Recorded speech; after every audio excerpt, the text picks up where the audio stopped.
الطاف حسین 17 ستمبر 1953 کو کراچی میں پیدا ہونے والے الطاف حسین کو اللہ پاک نے خوب عزت، دولت اور شہرت سے نوازا، جس کے باعث انہوں نے کئی دہائیوں تک پاکستان کے سب سے بڑے شہر کراچی پر راج کیا۔ مگر افسوس کہ انہوں نے عزت، شہرت اور دولت تو پاکستان میں رہ کر حاصل کی، مگر سب کچھ حاصل کرنے کے بعد پاکستان کے مخالف ہو گئے۔ یاد رہے، الطاف حسین پاکستان کے اس قدر طاقتور سیاستدان تھے کہ وہ جب چاہتے اپنے مطالبات منوانے کے لیے اپنے کارکنوں کو ایک کال دیتے تو دیکھتے ہی دیکھتے پورے شہر کراچی کا پہیہ جام ہو جاتا تھا۔ MQM کے بانی الطاف حسین کا سکہ پورے کراچی میں چلتا تھا، مگر انہوں نے اس کا ناجائز فائدہ اٹھاتے ہوئے کراچی کو اتنا نقصان پہنچایا کہ کوئی دشمن بھی اتنا نقصان نہیں پہنچا سکتا۔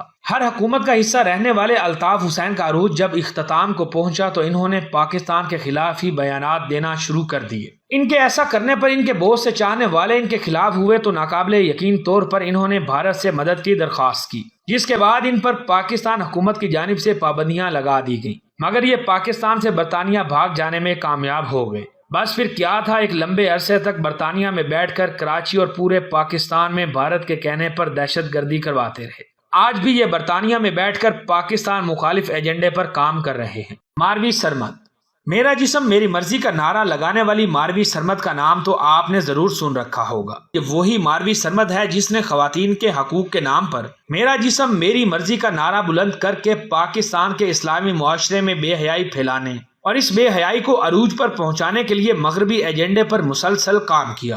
یہ 11 جون 1970 کو پاکستان کے مشہور ترین شہر سیالکوٹ میں پیدا ہوئی۔ یہ سائنس کی طالب علم تھی۔ انہوں نے لاہور کی مشہور یونیورسٹی آف پنجاب سے سائنس میں ماسٹر کی ڈگری حاصل کی، مگر پروفیشنل کام کرنے کے لیے انہوں نے خواتین کے حقوق کے لیے آواز اٹھانے کو اپنا ہدف بنایا۔ 1990 میں انہوں نے مختلف انٹرنیشنل NGO کے ساتھ مل کر خواتین کے حقوق کے لیے کام کرنا شروع کیا تو انہوں نے خوب داد سمیٹی اور نام کمایا، مگر 2004 میں امریکی اور اسرائیلی حمایت یافتہ یونائٹڈ نیشن کے ساتھ کام کیا تو یہ امریکی اور اسرائیلی ایجنڈے پر چل نکلی۔ یہی وجہ ہے کہ آج ماروی سرمد کو قومی ہیرو کی بجائے پاکستان میں بے حیائی کو پروان چڑھانے والی عورت کے طور پر جانا جاتا ہے۔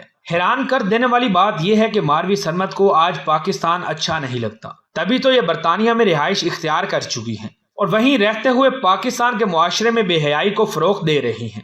ماروی سرمد کے نزدیک حجاب گندگی ہے، مگر پھر بھی خود کو مسلمان کہلوانا پسند کرتی ہیں۔ طارق فتح 20 نومبر 1949 کو پاکستان کے شہر کراچی میں پیدا ہونے والے طارق فتح ایک مشہور صحافی اور لکھاری ہیں، لیکن آج کل یہ پاکستان کو مکمل طور پر چھوڑ کر کینیڈا اور انڈیا میں رہائش پذیر ہیں۔ ناظرین، یہ شخص صرف پاکستان کا ہی نہیں بلکہ اسلام کا بھی بڑا دشمن ہے۔ طارق فتح کی پاکستان اور اسلام سے دشمنی کا اندازہ اس بات سے لگایا جا سکتا ہے کہ یہ اپنے آپ کو پاکستان میں پیدا ہونے والا ایک انڈین جبکہ اسلامی گھرانے میں پیدا ہونے والا پنجابی کہتا ہے، جبکہ یہ مسلمان ہونے کا صرف ٹیگ استعمال کرتا ہے۔ یہی وجہ ہے کہ طارق فتح پاکستان کے سیاسی معاملات کے علاوہ اسلامی معاملات کے بھی خلاف ہیں، جس کا ثبوت اس بات سے بھی ملتا ہے کہ یہ پاکستان بننے کے بھی خلاف ہیں، جس کا اظہار یہ ایک بار نہیں بلکہ کئی بار اپنے بیانات میں بھی کر چکے ہیں۔